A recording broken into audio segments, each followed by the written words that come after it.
Am I the meanest? Am I the prettiest? Am I the baddest mofo low down around this town? Well, who am I? Who am I? I can't hear you.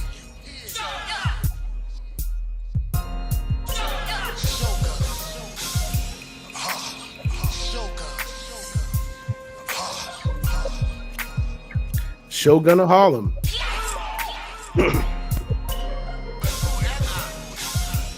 Shogun of the AM.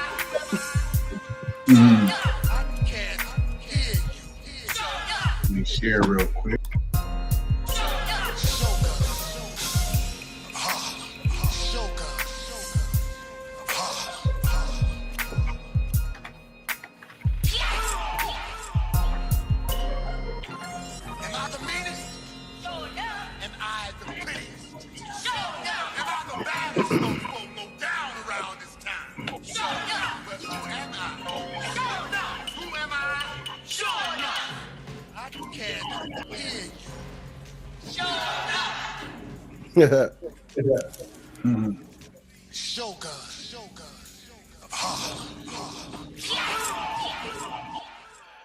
Yeah, no. Podge, hit the mute real quick.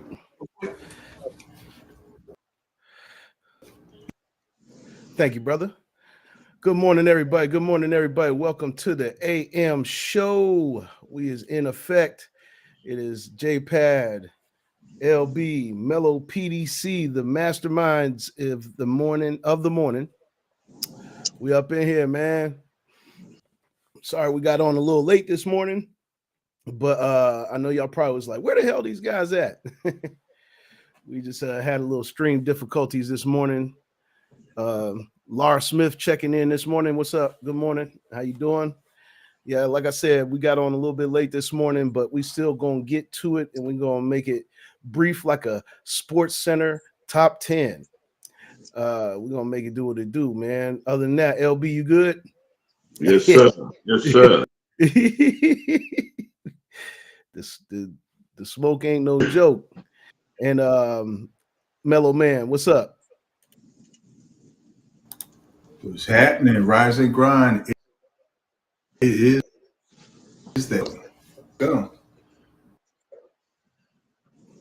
All right, let's go. First thing we're going to talk about this morning, and we're going to get right into it, is one Iman Shumpert and Tiana Taylor. We'll get into their situation real quick. And let's see what we could do about this. You know what I'm saying? B, Nicole, Blossom, Nicole, what's going on? You know what I'm saying? We got to talk. We got to unpack this if we can. I'm trying to get it to pop up the screen here. Now I don't want to pop up the screen. There must have been something about that full moon last night, man. But yeah, it's literally one of these things where we are trying to unpack a lot of stuff, and and it's just like, no. Everybody said, well, it was the blood moon last night. Yeah, well, we're seeing the effects this morning, not the L effects, but we seeing the other effects. You know what I mean? Purple rain, all these crazy events going on. Shit. Yeah, over there, LFX Media. You already see lfxmedia.live. Make sure you guys are tapping in. Yeah, fellas, I don't know what the heck going on here with this thing. It is definitely not bringing us to the reaction screen, and I guess that's just how the morning's been going. Elle had difficulty getting on this morning, and you know, we just got a little bit of a late start today. You know what I'm saying? But we're only going to be on for a short amount of time. If we do get this to pop up, we're going to go from there, and see if we can get to it and stick to it here.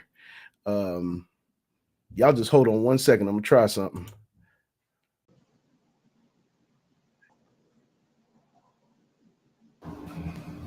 Yeah, I hit him with a freestyle in the meantime. There we go. Freestyle beatbox. Yeah. Yeah, it made us do musical chairs. That's the only thing it did. Got us right up in musical chair land. Look at it. Got L froze. Uh, we just all the way messed up this morning. Something going on, man. Something is going on. Yeah. The Matrix is the Matrix, and it is what it is. Well, we just gonna go off the fly, and we just gonna make it do what it Freestyle. do. Yeah, we just gonna freestyle it this morning. Y'all just gonna see our face. Unfortunately, we can't show you the reactions, but it's gonna be a short morning anyway. We're not going to we're not gonna force the ebb and the flow. We're just gonna stay with the ebb and the flow. And well, the first subject that we got today is Tiana Taylor and Iman Shumpert. Um, you know, she won big in the divorce settlement with Iman. Podge, I know you was kind of like gathering data on that, but I know a little something. You know what I'm saying, Frank? What's going on? What's going on, everybody? You already know. So, yeah, Podge, talk about it real quick. Let's see what we got here on the docket. Yeah, it's I think they were married about 6 to 8 years, something like that. High profile couple. Um, both of them were in the mix from the Cavs to wherever he was journeying. I think he went to the Knicks too, didn't he? Yeah. So yeah, your vocals went out, but yeah, there it is. Boom, boom, shakalaka, boom. Green Right Man, on, right on, right on. Yeah, yep. But Green Man. you're right, you're right. He did start at the Knicks and then he went to the Cavs.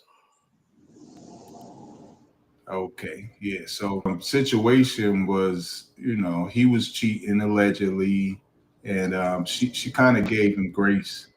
As they were breaking up, you could see, the unfolding, and she kind of gave him grace and was like, "Yeah, we're not doing good, but we're still friends. We're about to part ways, but we're still friends." But she was giving him grace. She was trying to keep it out there. He was like, he wanted the smoke, so he got the smoke, so to speak, in the settlement. She got four properties, $10 million worth. And that's the major thing. I'll say the property, because, like Rakim said, no more props. I want property in every borough. Nobody stopped me because I'm thorough. But that property, it will appreciate. It's worth 10 million now. So 10 years from now, when those kids are teenagers or whatever, that property value probably about 25 million, something like that. What's happening is a lot of property, four vehicles, Maybach, Sprinter van, you know, uh, seven-figure cash money, and $8,000 a month. Cheaper to Well. 8,000 a month. Man, that's a lot. That's a lot. That's saying a lot. You know what I'm saying? Shout out Misery. Shout out everybody in the track in the chat. Frank Grandsman's checking in once again. Big shout out to you, man, for coming along with us and being a part of the AM experience. We're gonna play this though, fellas. We got, we back in effect. You know what I'm saying? And they want to fix. yep. Absolutely. So let's take a listen and see what they got to say.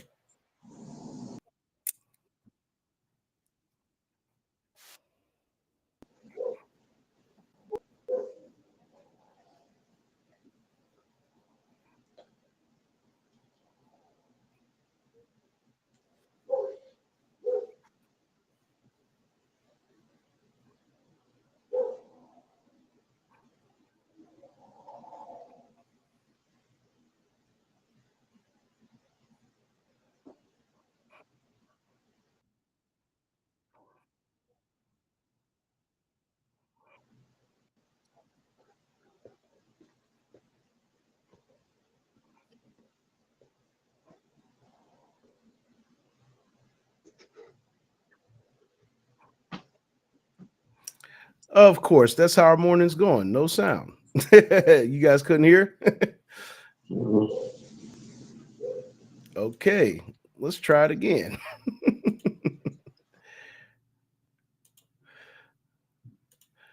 We're going to jump out of there for a second and we're going to try to jump back in. That's just the morning that we've been having. You know what I'm saying? We're going to get back to it one more time.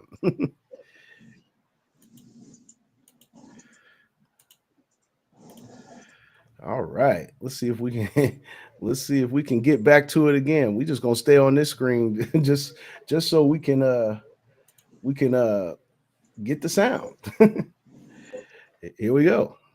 Well, it looks like the divorce is finally settled between Iman Shump and Tiana Taylor. She is a pretty happy lady. They were married for 8 years, and she is walking away with 4 luxury homes. Damn. Valued at $10 million, a one-time 7-figure payment. She will also get a few luxury vehicles, including a Maybach, a Sprinter, and a tour bus. And she also will maintain full ownership of her businesses. He will have to pay $8,000 a month in child support, as well as private school tuition. Come on now. This is too much. Iman got a shack on the side of the road. This is a lot. It's a lot, and he don't play in the NBA no more, so where's the money coming from? Well, he made a whole lot of money throughout his career, and she did too. They made a lot of money together as well. Remember, they were supposed to take over the slot of the Kardashians when they had that E! Show. Like, they had a huge deal. I'm talking Ryan Seacrest. We not talking about no Love and Hip Hop, no shade. And now it looks like she's making out big. Remember when they had that little issue, though, where I think she said he was like smoking weed around them and didn't feed the kids? I do remember that. He probably was like, just take this money. I can't take these kids. Like, not like that. I'm sure he loves his kids, but it's hard to take care of kids, man. At some point, though, when is somebody going to say, all right, now, you're taking advantage? It's cheaper to keep her. All I know is if I ever have an issue, I'm using this lawyer. Okay. Well, it looks like the divorce is finally settled between Iman Shump and Yeah. So now you are in the know because that's exactly what was going on. 2 words. Mine's is short and brief. Prenup. Jeez, that motherfucker hell, boy, he done got cleaned up. She ain't threw a damn shot. Facts, man. Look, Pete broke it down, man. It's crazy. You know, it's a crazy little thing that they got going on there. And, you know, when power couples like that get together and then things fall apart, boy, the avalanche can be quite unkind for one side. Somebody's going to win, somebody's going to lose.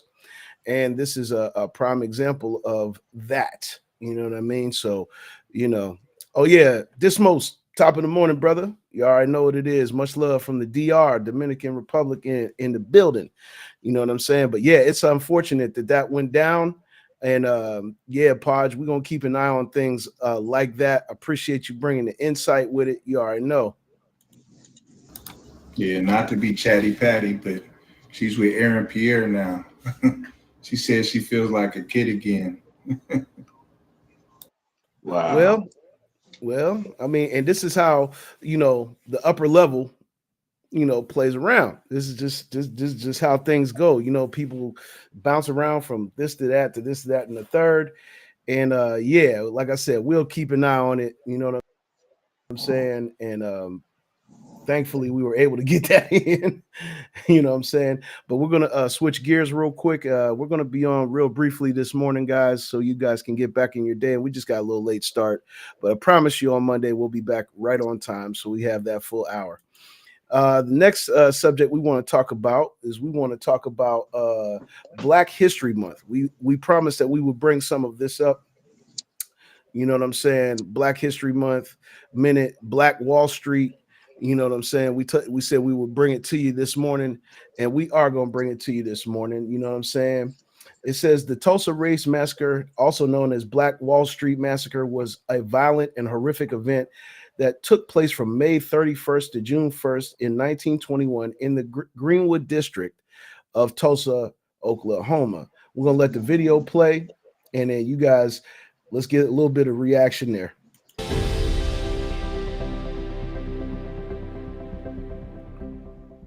Did you know Tulsa, Oklahoma was once known as the beacon of black prosperity and progress? Today, let's learn about Black Wall Street. The area of Greenwood district of Tulsa, Oklahoma was a thriving, self-sufficient, historic black community, often referred to as Black Wall Street. Due to its economic prosperity, the Tulsa Race Massacre, also known as the Black Wall Street Massacre, was a violent and horrific event that took place from May 31st to June 1st, 1921 in the Greenwood district of Tulsa, Oklahoma. The massacre resulted in the deaths of almost 300 black Americans, the destruction of the prosperous community, leaving over 10,000 people homeless, and the long-lasting trauma of its survivors. Here's a breakdown of the tragic events. 1. The incident that sparked the violence. The tragedy began on May 30th, 1921, when a 19-year-old black shoe shiner named Dick Rowland was accused of assaulting a 17-year-old white elevator operator, Sarah Page. The exact details of what happened was always unclear, but it's widely believed that the accusation was exaggerated or completely false. There was no physical evidence or witnesses to support the claim of an assault. The charge was sensationalized by the white newspaper, the Tulsa Tribune, which published an inflammatory editorial claiming the assault and calling for an immediate lynching. 2. The white mob gathers. The newspaper reports incited anger in the white community, and the mob quickly formed, demanding that Rowland be handed over to them. Law enforcement officials arrested Rowland and held him in the Tulsa County Courthouse for his protection. The mob, fueled by hate, gathered outside the courthouse, threatening to lynch. But rumors spread that a black group had armed themselves to prevent it. Added further tension. 3. Confrontation turns violent. That evening, a group of black residents from the Greenwood district, including some of the community's prominent men, went to the courthouse to offer protection for the young man and to prevent him from being lynched. A confrontation between the black and white crowds escalated when an unknown shot was fired. The incident quickly exploded into violence. 4. The massacre and destruction of Greenwood. In the early hours of June 1st, 1921, the mob, some of whom were deputized by local authorities, began systematically burning down the Greenwood district. The mob used firearms and arson to destroy the community, and they looted as many homes and businesses as they could of valuables, money, and family heirlooms. There were credible eyewitness reports and evidence of aerial bombings by planes from the nearby Curtis Southwest Airfield. Many people were killed during the destruction. Though the exact number remains uncertain, estimates suggest that upwards of 300 African Americans were killed, with thousands more left homeless. The Greenwood district, often called Black Wall Street, was decimated.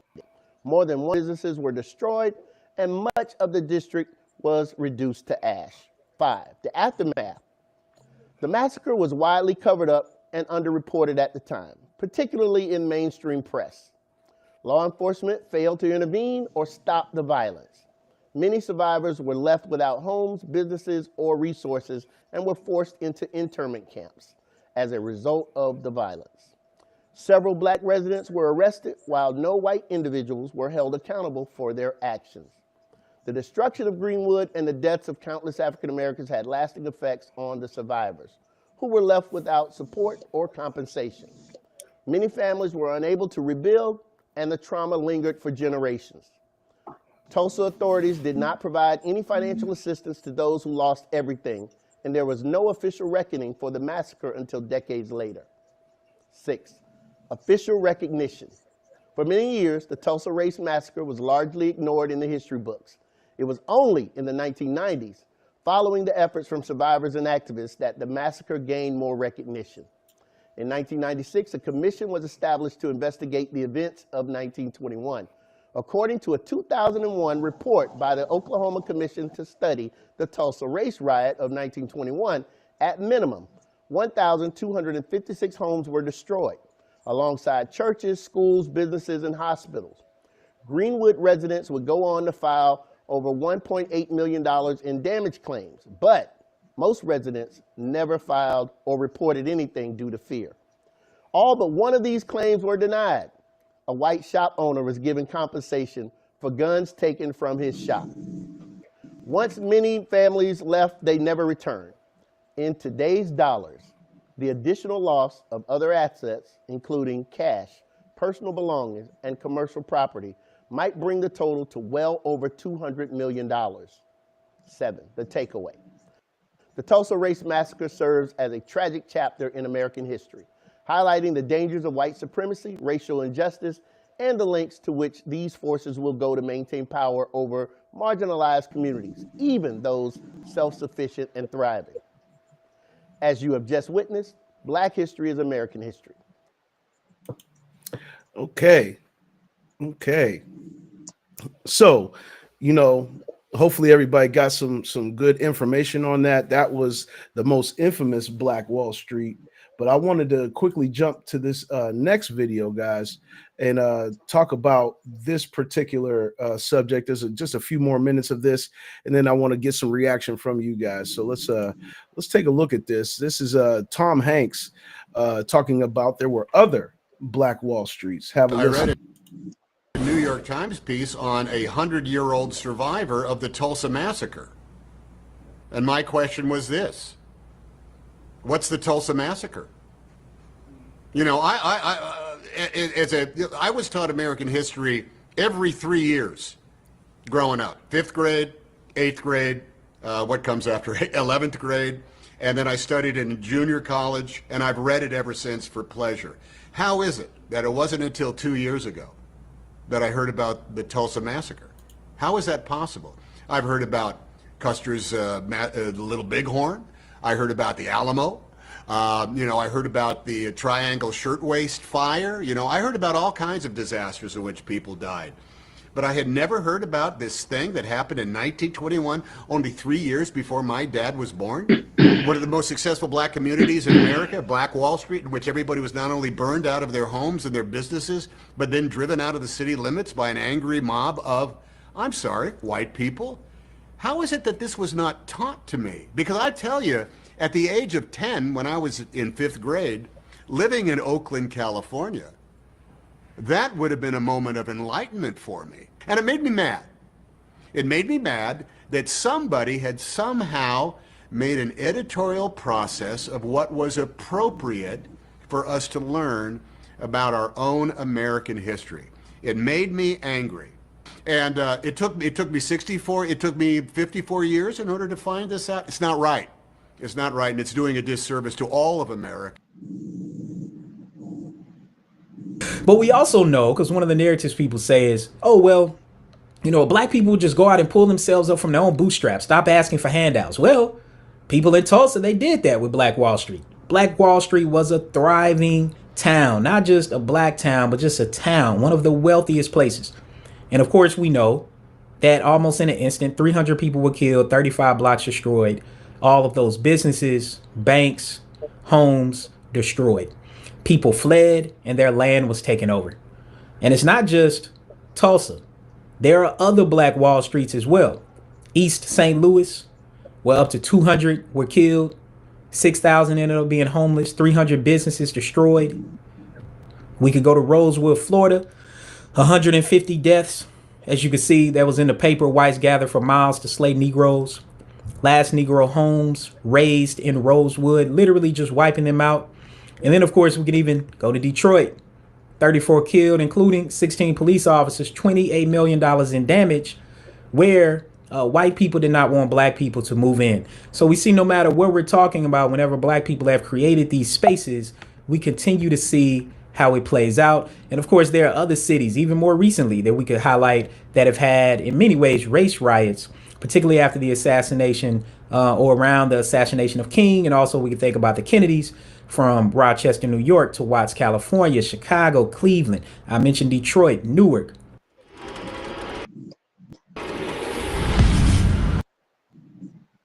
Okay, guys.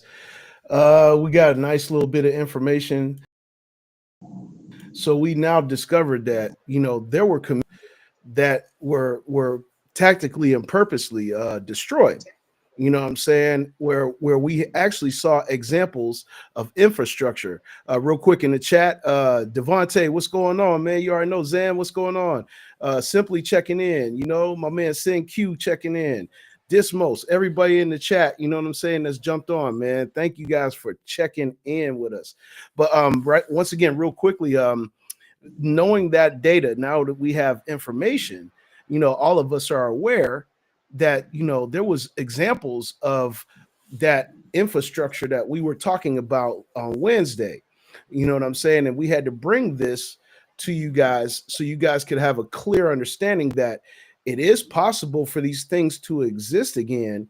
But we had such a disconnect because, you know, that information is not widely put in with people. You know what I'm saying? It's not widely put in, it's not widely known amongst the black community, you know, because if you don't see examples of these things, of successful, they had successful towns. You know, it wasn't just, you know, like a block, a corner, or a neighborhood. It was actually towns that were created by us, were sustained and maintained by us, and had nothing but our dollars in it. And so, you know, we wanted to make sure that everybody had the information because I know a lot of people out there that are watching probably never knew those statistics. But yeah, let me get some quick reaction from the panel. You know what I'm saying? LB. Yes, sir.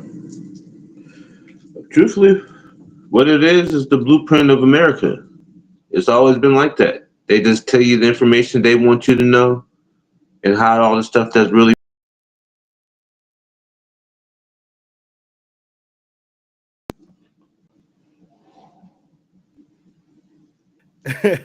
Man, I'm talking about you froze for like 3 seconds of the last statement. Go ahead and say that again, bro.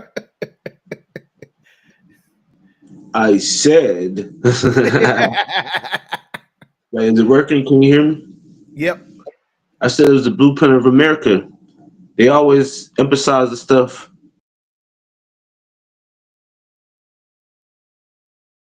As the stuff that like the creator of half the stuff was made with black people, but they never recognized none of that stuff. So it's the stuff that they always designed it. It's like the history books. You never see none of the stuff or compliments of only certain people. I'm not putting no ethnicity into it. I'm just gonna just say it like that. So yeah, it's always been like that since the beginning of time, and it's just now more exposable now because the technology is pulling everything up. And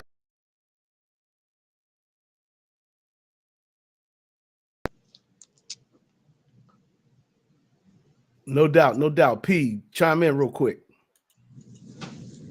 For sure. Exactly what L said. Um, uh, the reason Tom Hanks didn't know about it because it was, you know, selective. You know, didn't even know black men. You know, so there's a lot of things that you know. But let's unpack. There's pogrom, POGROM, and it's a violent riot incited with the aim of massacring or expelling an ethnic or religious group. So this goes back to the 1900s, you know, trying to eliminate a certain ethnic group. They did it. They did it with, you know, in Russia, and you know, it's a blueprint and it's continuous. You know what I'm saying? So if that band actually GAP, it actually stands for Greenwood, Archer, and those streets that triangulate mapped out Black Wall Street. So salute to the Gap band for naming their group after such a horrific move. It was a horrific situation. Black Wall Street included black banks, black theaters, black real estate companies. It was so we had they had, and if you the attacks, you know, I said the pogrom, They like saw, you know, they were putting badges on people and hey, let's go get them. And they got, you know, bombs from the sky. So there's only 2 times in American history where America comes on itself. One was Black Wall Street, and the other was the move in 1985 in Philly. The only times in U.S. history where bombs have been dropped to America. Move situation, just to touch on that real quick, they had a 90-minute standoff, and boom, get right into it.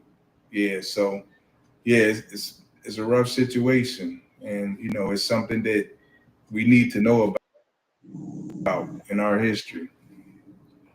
Absolutely, because if we see examples of where we had that infrastructure, we can start to revisit the idea that this can happen again. Because if it happened before, it definitely can happen again. Now, will it take a lot of mindset changing? Absolutely.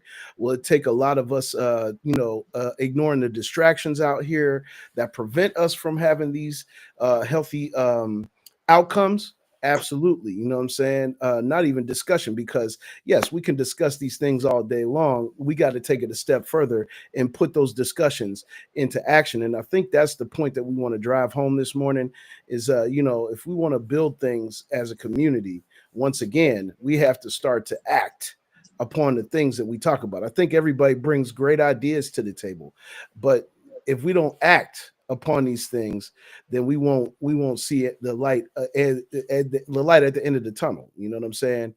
And yeah, we're going to stay up on that. We'll probably revisit the Black Wall Street. We'll try to unpack some of the stuff that the gentleman was speaking of in the video with Tom Hanks, and try to uncover some more of the examples of what made those communities successful. Not necessarily just the tragedy, but we want to get into what made those communities successful and what successful community looks like. Because if we can see what successful community looks like, those positive examples are going to rub off, and we're going to act.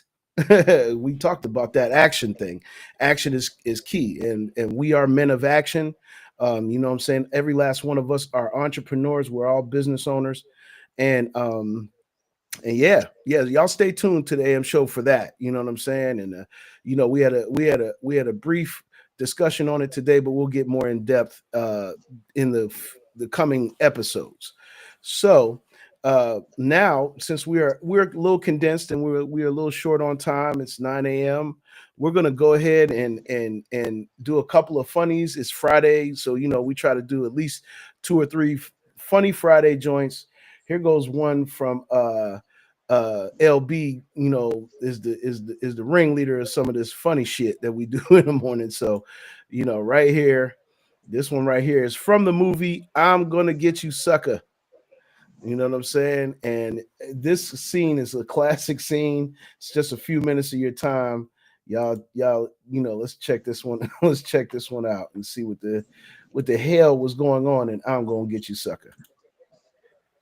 Who's in charge? You. Who? You in charge. Then shut the fuck up. You don't mind telling me what you want? Certainly.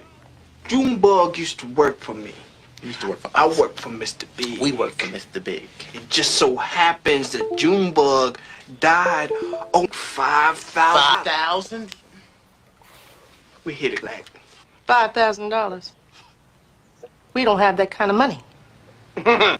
no shit. No. We don't have that kind of money. Get off me. Look at these plastic slip covers. These stupid painted on the wall. This stupid painting. Tell that type of money ain't around I used here. to do the painting on the wall. I think I do the painting. This old bullshit. Look at these white pillows. Look at these stupid magazines. Oh, we got oranges and shit.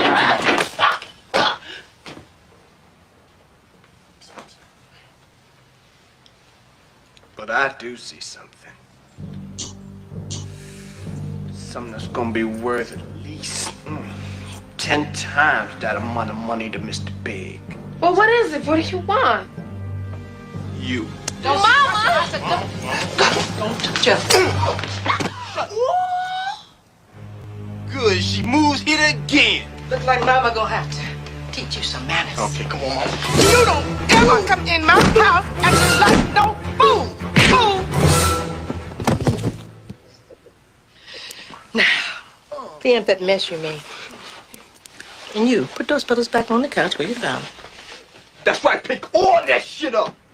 All of it. And puff these pillows up too, man. You stupid. Come here. Come here. Why you gonna go mess the nice lady's house up for, man? Only thing, you told me when we came in to beat her up and then slap her I around. ain't tell you shit like that, man. Yes, you Now, did. mister, you and your friend got a choice. You can either go out that window or take the stairs. Okay, yeah, we're gonna take the stairs. Yeah, we'll take the stairs.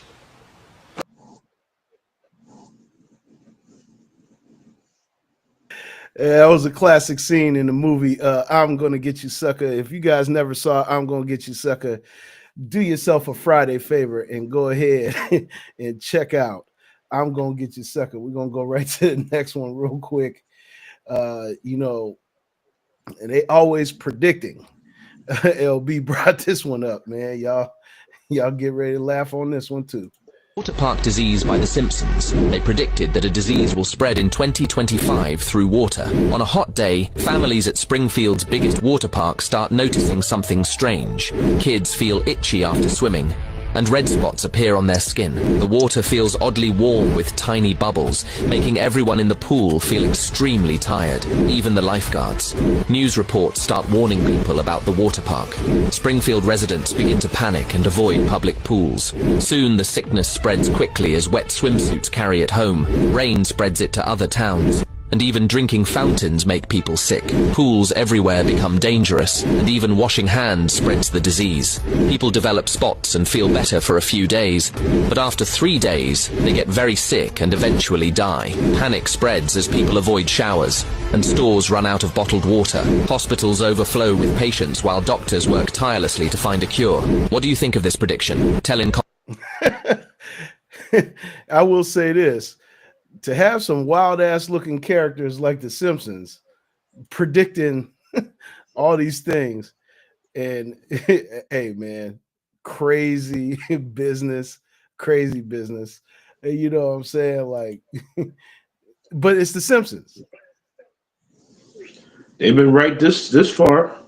They've been guessing all kinds of shit. I don't know what they got, but yeah, they've been guessing all kinds of shit years before it happens too. That's weird. Yeah, it's definitely weird how the cartoon definitely plays a significant role in that, man. You know what I'm saying? And yeah, wild work. Good look, LB. Good look. We got one more from L. We're gonna play this one here real quick. It's from Dot's show. You know what I'm saying? We're gonna take a look at this one and see what the hell we got going on here. You know what I'm saying? This is more of a reaction. I don't know if this is necessarily a funny. L, what you remember about this one right here?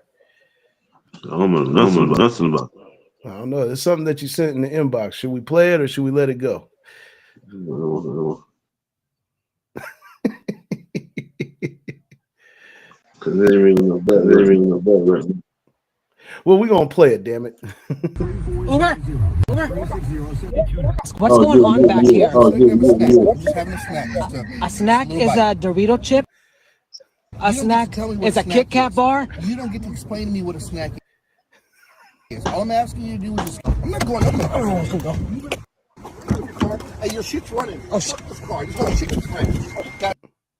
That's right. I'm not paying for this. Get out. Get the fuck out. I'm not Get the fuck out now. You just left your car moving, and now you're trying to be about eating a burger you said I could have. Fuck that. We're in COVID-19. You don't gotta fuck what we're in. I don't give a rat's ass. Why do you have Christmas cards on the window? They're not Christmas, motherfucker. These are good luck energy cards, okay? This is how I prepare myself. Out. I'm not getting out of shit. Out. Get me out. Get me out. Call whoever the fuck you want to. I'm calling the police. Superman, I'm calling Spider-Man, the police. The rest of your superheroes, and you have them come get me. Because I'll get my burger just like this, and I'll throw this shit at you. No, you put won't. it all over your car. What? I won't do what? What won't I do, huh? What won't I do? I don't give a fuck about your car. I'm fucking calling the police. I'm calling the police. Fuck the police. Get out. Get out. Fuck the police. Fuck the police.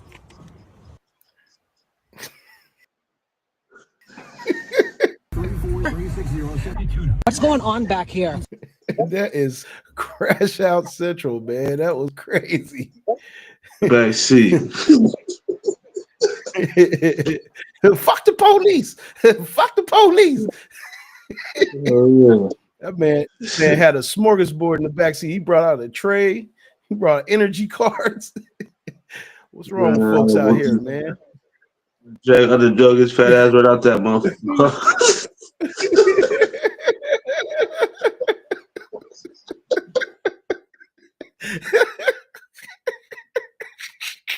Yo, the sauce and shit on my side, back of my feet and shit. Oh man, I'm about to get you that. Hey, I'm about to get you the heat.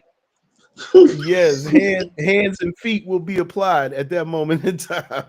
Devontae said, I'm really weak because Cuz started tripping and Dismo's getting his laugh on too. You already know what it is. We try to bring some funnies to y'all when we can. You know what I'm saying? Just to get back to the Simpsons episode, Devontae said, and been on point forever, but that's because that's how the government tell us without actually telling us. They're obligated to keep us informed, and that may be the only thing I respect about them. Yeah, true indeed. I agree with you on that, brother. You know what I'm saying? Good point. Devontae said that was definitely a Karen in the front. It was a Karen in the front. Hey, yo, dude but he was doing the most. Like, L, you done rode folks before, man. What the hell? If you see you learn turn around, motherfucker got on a TV tray. This motherfucker got Cap and six over for four. I ain't never seen nobody do no shit like that. They may know the body language. They probably know that they taking a hell of a chance. They doing my shit. And I have to give you the business. I'm gonna tell you. Hey, my man said hand, elbows, feet. It's gonna get applied to your ass. Mitts. I'm about to go on the fat ass on that one and shit. You ain't getting out. Don't worry about.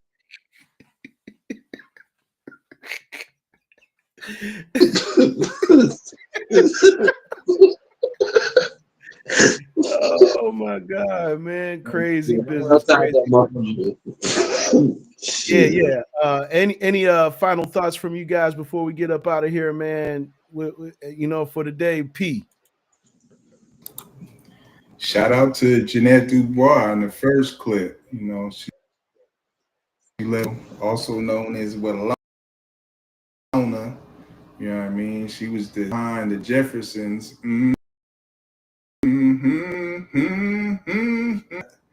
Yeah. Shout out to her.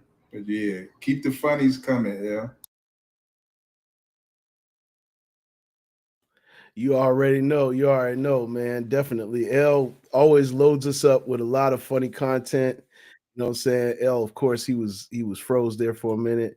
And like that, he's right back. Hopefully. It's like it's been tripping today, boys.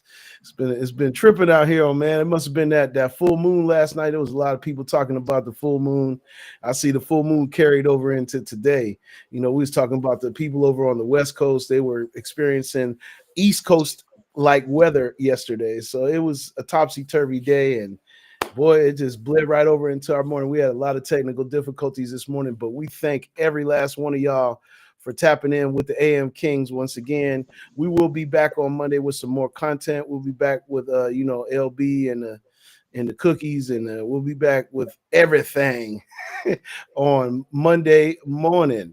You know what I'm saying? We want to appreciate y'all for tapping in once again, but we about to slide and glide up out of here for the Mellow Man PDC, LB, the magician.